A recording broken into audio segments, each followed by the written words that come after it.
Ngiyayizwa into ekhulunywa yilungu lephalamende lomkhonto wesizwe u-Honorable Skhosana nekhulunywa i-Member of Parliament ye-EFF Honorable Malema ngendaba yePhalaPhala ukuthi amaphoyisa ayephenya iPhalaPhala awenzanga ubulungiswa kwazi aze ahanjwa ayoriphotwa kwi-IPID.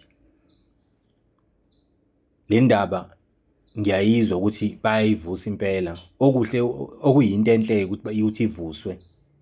Kodwa-ke ukuvuswa kwale ndaba akungakhulunywa ngamaphoyisa kuphela, kumele kukhulunywe nange-South African Reserve Bank eyamkhipha phambili uRamaphosa, kuphinde kubizwe ne-South African Revenue Services eyamkhipha phambili uRamaphosa, kuphinde kubizwe i-Public Protector eyamkhipha phambili uRamaphosa, kungakhethwa iphela emasini.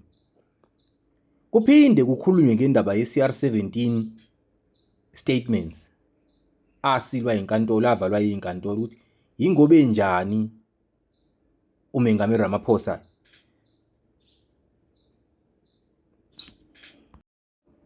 kukhulunywe ngendaba yama-bank statement e-CR17 ukuthi kufanele ansilwe lama-documents, lama-statements ukuthi iPhalamende lilwele ukuthi awavele lama-record ukuthi lezi mali ze-CR17 zakhokhelwa bani. Ngobe njalo uRamaphosa ezakhe izinto zizovalwa zingabonakali, ezinye zabanye abantu zivele obala.